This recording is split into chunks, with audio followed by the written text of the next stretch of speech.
Halo guys, kembali lagi bersama kami di channel Arafi. Masih membahas seputar kasus Yaimim versus Sahara teman-teman.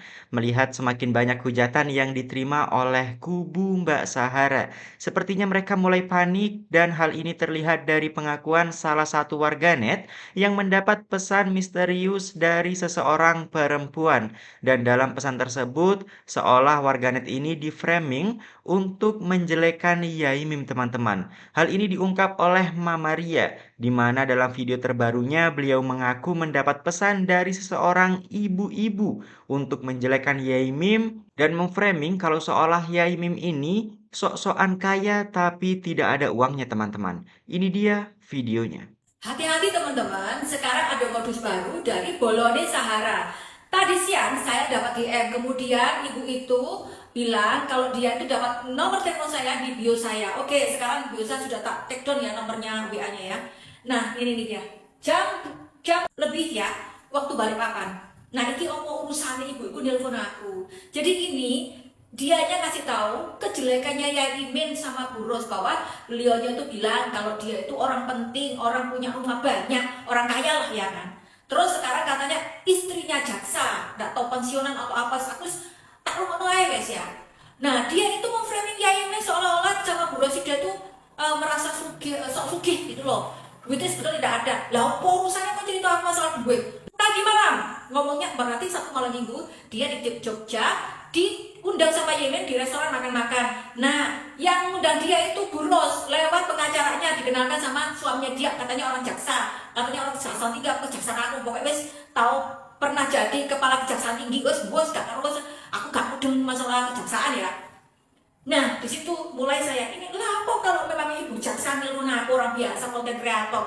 Yo, kan gak masuk logika. Yang saya kenapa saya dukung Yemen itu sebetulnya masalah nih persekusi sama penjarahan sama itu penyerobotan tanah. Mau itu tanah negara kan tanah Yaimin, seharusnya tidak, seharusnya jengking kandang Nah kambing itu atau ya kandang teman-teman ya. ayam. Rek, dek perumahan, rek. Itu bukan dek sawah, rek. Dek perumahan. Perumahan elit itu rek, atau perumahan dah elit pun yang banyak orang-orang di situ ngapain kamu katanya gawe kandang kambing lah mampu. Belum lagi kalau bilang gitu kan. Rek rusui grebeki tonggo. Aku mana ambune rek, gak pernah adus, gak pernah mandi bulanan, gak tambah lah kalian aja gak mandi satu minggu ya wes rasanya wes bulu kudu wes mambuni asem kayak gitu. Nah ini ya menurut saya sudah gak masuk logika lagi. Ngapain ibu itu ngubungi saya? Ya udah, nah sekarang buat bolo-bolone yang imim ya, tolong kalian jangan terpengaruh dengan ajakan-ajakan mereka yang sok-sok bener, seorang mengaku orang penting lah, inilah itulah, sok memberi kamu supaya kamu harusah didengerin. Tetap pada prinsip sendiri bahwa kalian itu pendukungnya Yaimen, bukan pendukungnya mau Yaimen melaku suka menyeleneh, kan ngomong menyeleneh, ya mudah-mudahan berubah ya kan. Tapi ya itu lagi, pas kita dukung kebenaran aja, jangan sekali-kali kita mengisu-isukan masalah ras, suku, gak ada itu oknum ya. Tolong kalian teman-teman semua jaga, kalian jangan terpengaruh. Yuk kita doakan Yaimin supaya lancar, dan si Sahara kita doakan supaya dapat hidayah. Hasutan-hasutan sudah menyebar, termasuk saya yang sudah diteleponi oleh seorang ibu yang dari Magelang ya, inisialnya DS ya, dan saya lihat di got kontaknya itu namanya Mas Rahman nomornya. Jadi Bu, mohon maaf, kemarin Ibu kan nelpon saya dengan harapan mungkin saya akan merubah menjadi pendukung Sahara. Tapi mohon maaf Bu, saya berpikir pakai logika Bu. Apa yang saya lihat di mata, apa yang saya dengar di telinga, apa yang sudah diucapkan oleh Ibu Sahara sama Ibu Yaimin, saya teliti dulu Bu. Nah itu ya Saya teman-teman ya. telah dulu. Yang benar yang mana, atau omongan Suhara. Karena apa? Di situ terlalu tidak beradab. Dan dari situ, kenapa saya berapi-api untuk mendukung Yaimin? Karena pendukungnya Sahara itu terlalu kotor permainannya. Saya sudah merekam Bu, rekaman Ibu, semuanya saya rekam. Ini sudah jadi bukti suatu waktu ya. Tapi saya, tolong Bu, tidak usah khawatir Ibu, tidak akan saya sebarkan. Tapi kami semua pendukung Yaimin tidak akan gentar Bu dengan apapun yang Ibu katakan. Itu benar atau tidak, saya tidak peduli ya. Apa prinsip saya? Tetap yang benar itu yang perlu dibela. Karena di Indonesia tuh no viral no justice. Dengan saya membuat VT dengan teman-teman semua bareng-bareng bikin VT menyuarakan apa yang kita lihat, kita rasa benar, itu sudah mempengaruhi pengadilan juga loh Bu. Kenapa? Yang dikhawatirkan permainan di belakang peradilan. Kalau tidak diviralkan, mereka itu bisa jadi ya seperti dulu peradilan dulu. Bagaimana bisa dimainkan di situ? Bisa dibeli. Dengan semakin kencang, semakin viralnya, mereka berhati-hati dan kemungkinan mereka akan menjadi jujur. Itu yang saya inginkan dari kasus Yaimin ini. Semoga Yaimin tetap sabar, tetap melaksanakan apa rutinitas dengan baik. Oke teman-teman ya, ternyata terbongkar kalau ibu-ibu yang menelpon Mama Ria ini yang memframing guna untuk menjelek-jelekan Yaimim teman-teman, kalau dirinya itu dalam telepon tersebut mengaku orang kaya teman-teman, punya rumah banyak dan istri dari pensiunan jaksa teman-teman. Waduh. Dikabarkan ibu tersebut berasal dari Magelang dan berinisial DS. Ini yang menelpon Mama Ria dan Mama Ria juga mengatakan kalau ternyata dia sudah merekam semua percakapan ibu berinisial DS ini dalam upaya membuat Mama Ria terframing dan berbalik arah untuk menyerang Yaimim teman-teman. Waduh, kalau memang benar ya, ternyata kubu dari Sahara ini menggunakan cara-cara yang amat cukup licik ya untuk berbalik arah dalam upaya menjelek-jelekan Yaimim teman-teman. Waduh. Dan lebih lanjut dikabarkan juga sebelumnya kalau ternyata Sahara ini merupakan salah satu orang penghafal Al-Quran teman-teman. Namun ini dirasa sangat bertolak belakang ya. Dalam video di mana saat Sahara mencaci maki Yaimim dengan ungkapan-ungkapan yang begitu kotor teman-teman. Ini dia videonya.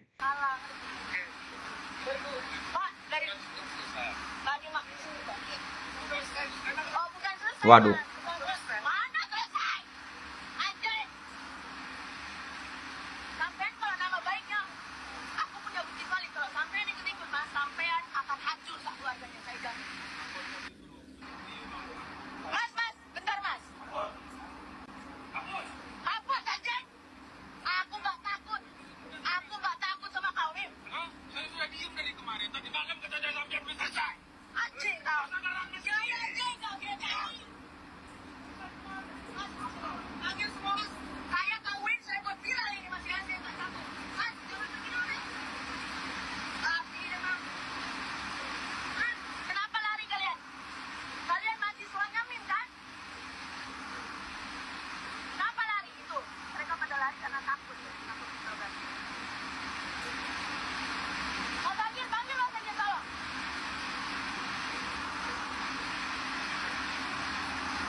Nah itu ya guys ya, video umpatan-umpatan dengan ungkapan-ungkapan yang cukup wow ya, yang diungkapkan oleh Sahara yang katanya merupakan orang penghafal Al-Quran teman-teman.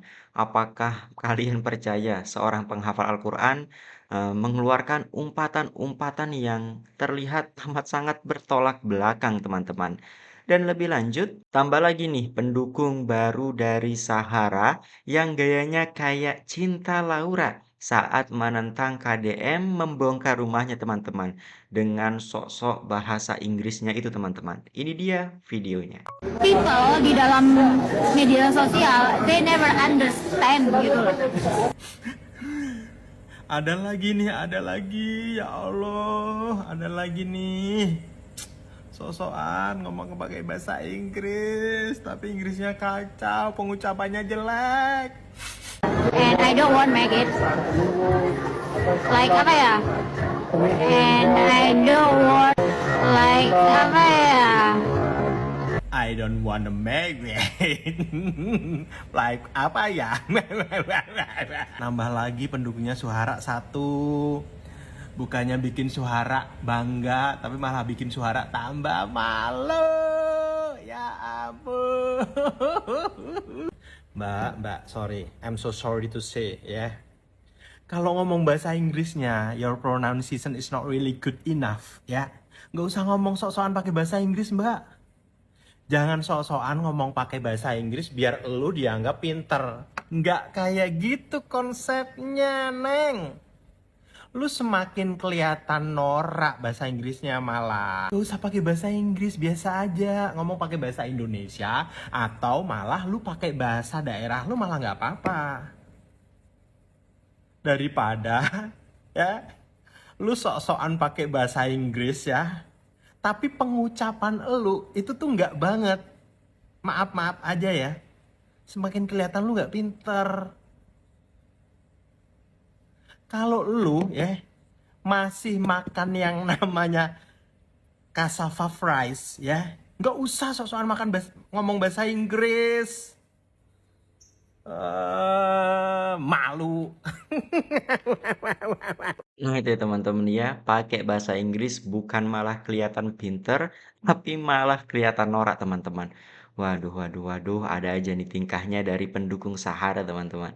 Pikiranmu kudu positif, omonganmu kudu sing didasarkan pada pikiran. Nah aku ngomongnya nggak tahu mikir, makanya nggak jadi. Nah omonganku pikiran, aku ini. Langit pitu, bimu pitu, gitu. Sing manut karo Yai Mim, dadi boloku.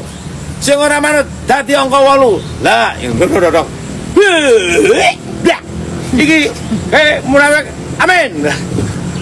Mestinya Yai Mim munine amin. Akhirnya sing kena Pak Amin Rais. Ayo no, sampean kalau nyantet dicatat dulu namanya. Ya. Kalau nyebut supaya pas. Lah saya Yai Mim kok sampean nyebut amin.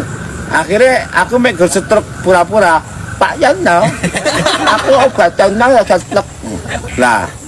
Terus aku tanya sama stafnya Pak Amin Rais, namanya Subhan. Subhan, wonten dawuh Ustaz, manggil Ustaz. Wonten dawuh orang Jogja. Wonten dawuh Ustaz. Saya mau memastikan apakah beliaunya sedang kena stroke.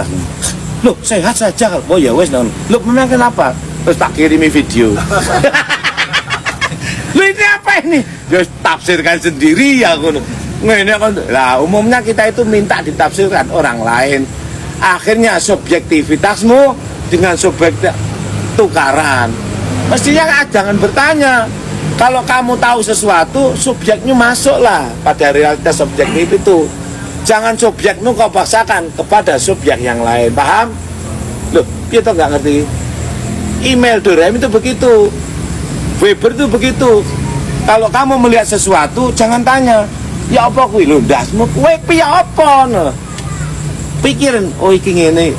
Terus baru dia ngomong, lah engko iki sing ngono sing lah aku ngene. Ya hormatono. Mas yo kono muni ngene, kono muni ngono, kono tetep ora berubah. Ya enggak? Masuk kepada al-hikam. Apa itu al-hikam? Al-hikam itu jamak dari hikmatun. Ya, hikmah. Hikmatun, hikmatani, hikamun. Ya.